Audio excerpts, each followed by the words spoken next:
નમસ્કાર. ચાલો આજે એક એવી અદ્ભુત પ્રેરણાદાયક કહાની સાંભળીએ જે સાબિત કરે છે કે મક્કમ મનોબળ હોય તો કશું જ અશક્ય નથી.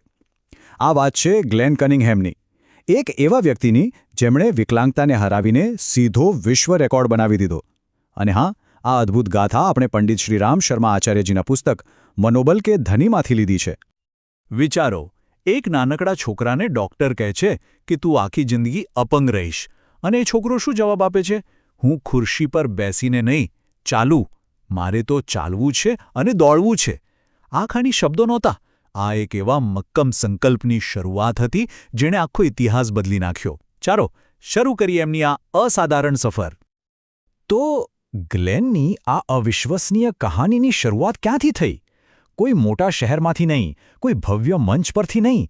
એની શરૂઆત થઈ હતી કેન્સાસના એક નાનકડા, શાંત ગામમાં, એકદમ સામાન્ય પરિસ્થિતિમાં. વાત છે 1909ની. અમેરિકાના કેન્સાસ રાજ્યના એક નાના ગામમાં ગ્લેન કનિંગહેમનો જન્મ થયો. પરિવારની આર્થિક સ્થિતિ કહીએ તો એકદમ સાધારણ હતી. ગ્લેન અને એનો મોટો ભાઈ સ્લેડ રોજ સાથે જ સ્કૂલે જતા. અને હા, બંને ભાઈઓને સ્કૂલમાંથી એક કામ સોંપાયેલું હતું. નાનું પણ બહુ જરૂરી. એમને રોજ સવારે ક્લાસ શરૂ થાય પહેલાં આવીને સ્કૂલનું હીટર એટલે કે સગડી ચાલુ કરવાની હતી. પણ પછી એક સવાર એવી આવી જેણે બધું જ બદલી નાખ્યું. એક એવી ભયાનક દુર્ઘટના બની જેણે એમના સાદા, સરળ જીવનને હચમચાવી નાખ્યું. એ દિવસે થયું એવું કે બંને ભાઈઓએ ભૂલ કરી દીધી. કેરોસીનની જગ્યાએ એમણે પેટ્રોલનો ડબ્બો ઉપાડી લીધો, અને જેવું એમણે સગડી સળગાવવા માટે અંદર પેટ્રોલ નાખ્યું કે તરત જ સગડીની ગરમીથી એ પેટ્રોલનો ડબ્બો એક મોટા ધડાકા સાથે ફાટ્યો, અને આંખના પલકારામાં આખો ઓરડો આગની લપેટમાં આવી ગયો. બંને ભાઈઓ ગંભીર રીતે દાઝી ગયા હતા. એમને તરત જ હોસ્પિટલ લઈ જવાયા. ડૉક્ટરોએ બહુ જ મહેનત કરી, પણ ગ્લેનનો મોટો ભાઈ સ્લેડ બચી ન શક્યો. ગ્લેનનો જીવ તો બચી ગયો, પણ એના પગ એટલા ખરાબ રીતે બળી ગયા હતા કે જાણે નકામા જ થઈ ગયા હતા. ડૉક્ટરોનું તો સ્પષ્ટપણે કહેવું હતું કે ગ્લેનના પગ હવે કશા કામના નથી રહ્યા. એમણે તો ચોખ્ખું જ કહી દીધું કે આ છોકરો હવે જિંદગીમાં ક્યારેય પોતાના પગ પર ચાલી નહીં શકે. એની આખી જિંદગી હવે વ્હીલચેરમાં જ જશે. પણ કહેવાય છે ને કે જ્યાં બધું પૂરું થતું દેખાય ત્યાંથી જ એક નવી શરૂઆત થાય છે. બસ આ દુર્ઘટનાની રાખમાંથી જ ગ્લેનની અદમ્ય ઈચ્છાશક્તિનો જન્મ થયો. જ્યાં આખી દુનિયાને અંત દેખાતો હતો, ત્યાં ગ્લેનને એક નવી શરૂઆત દેખાઈ. તો શું આ ગ્લેનની કહાણીનો અંત હતો? કોઈ સામાન્ય વ્યક્તિ હોત તો કદાચ હાર માની લેત, પણ ગ્લેન કનિંગહેમ એ કોઈ સામાન્ય વ્યક્તિ નહોતો. જ્યારે ડૉક્ટરોએ એને વ્હીલચેર આપીને કહ્યું કે આના પર જ રહેવું પડશે, ત્યારે ગ્લેને ફરી એ જ શબ્દો કહ્યા, હું ખુરશી પર બેસીને નહીં ચાલું, મારે તો ચાલવું છે અને દોડવું છે. આ કોઈ બાળકની જીદ નહોતી. આ તો એક એવા લોખંડી સંકલ્પની જાહેરાત હતી જેણે નસીબને પણ ઝૂકવા મજબૂર કરી દીધું. અને બસ અહીંથી શરૂ થઈ ગ્લેનની અસલી લડાઈ. એક એવી સફર જે પીડાથી ભરેલી હતી, પણ સાથે સાથે અત્યંત પ્રેરણાદાયક પણ હતી. પોતાની શારીરિક અને માનસિક હદોને તોડવાની સફર. એની માતા રોજ કલાકોના કલાકો સુધી એના નિર્જીવ પગ પર માલિશ કરતી. અને જ્યારે થાકી જતી ને, ત્યારે નાનકડો ગ્લેન જાતે જ તેલ લઈને પોતાના પગ ઘસવા માંડતો. વિચાર તો કરો, આ બધું 4 મહિના સુધી ચાલ્યું. અને પછી જાણે એક ચમત્કાર થયો. એના પગમાં ધીમે ધીમે લોહી ફરવા લાગ્યું, અને પછી અસહ્ય પીડા સહન કરીને એણે ફરીથી ઊભા થવાનો, ચાલવાનો પ્રયત્ન શરૂ કર્યો. અને હવે જે વાત આવે છે ને, એ સાંભળીને તો તમે પણ ચોંકી જશો. માત્ર 12 વર્ષની ઉંમરે. હા, એ જ છોકરો જેના માટે કહેવાયું હતું કે એ ક્યારે ચાલી નહીં શકે, એણે સ્કૂલની દોડની સ્પર્ધામાં ભાગ લીધો. અને ખાલી ભાગ જ નહીં લીધો, એ રેસ જીતી પણ ગયો. 1લો નંબર.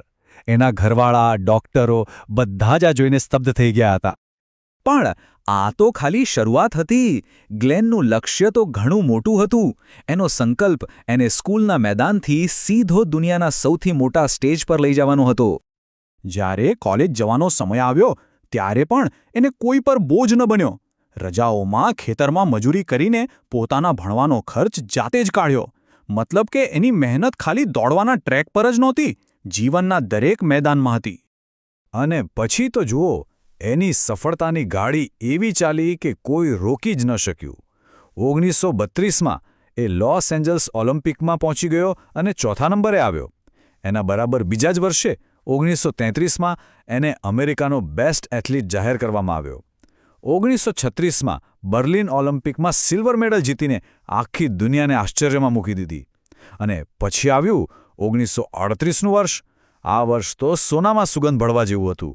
એણે માઇલ દોડનો વર્લ્ડ રેકોર્ડ તોડ્યો અને સાથે સાથે ભણવામાં પણ પીએચડીની ડિગ્રી મેળવી લીધી. રમતગમતમાં તો એણે શિખરો સર કરી લીધા, પણ હવે ગ્લેને એના જીવનની સૌથી મોટી અને સૌથી અગત્યની દોડ શરૂ કરી. એ જ સમયમાં બીજું વિશ્વયુદ્ધ શરૂ થયું અને જ્યારે દેશે એને બોલાવ્યો ત્યારે ગ્લેન પાછો ન હટ્યો. એ તરત જ નેવીમાં જોડાઈ ગયો અને 1947 સુધી દેશની સેવા કરતો રહ્યો.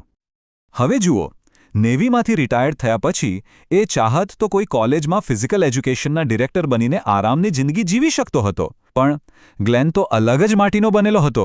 એણે એક બીજો અને ઘણો મહાન રસ્તો પસંદ કર્યો. એની સાચી અને અંતિમ જીત કોઈ મેડલ કે રેકોર્ડમાં નહોતી. એની સૌથી મોટી જીત હતી માનવતાની સેવામાં. પહેલા દેશે બોલાવ્યો તો દેશની સેવા કરી, પછી આરામની જિંદગીને ઠોકર મારી અને છેવટે પોતાની આખી જિંદગી, પોતાનું સર્વસ્વ બીજાઓ માટે સમર્પિત કરી દીધું. તો ગ્લેન કનિંગહેમ પાછા કેન્સાસ આવ્યા અને એમણે શું કર્યું ખબર છે?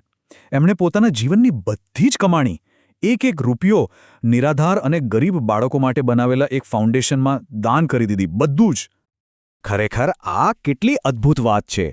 જે માણસ માટે ડૉક્ટરોએ કહ્યું હતું કે એ ક્યારેય ચાલી નહીં શકે, એ જ માણસે પોતાનું આખું જીવન હજારો બાળકોને એમના ભવિષ્ય તરફ દોડવા માટે મદદ કરવામાં વિતાવી દીધું. તો ગ્લેન કનિંગહેમની આ કહાની આપણને શું શીખવે છે? એ જ કે શરીરની મર્યાદાઓ મનની તાકાત સામે કંઈ જ નથી. અને અંતે આ કહાની આપણા માટે એક સવાલ મૂકીને જાય છે કે જો ઈચ્છા શક્તિ અતૂટ હોય તો આ દુનિયામાં ખરેખર શું છે જે અશક્ય છે?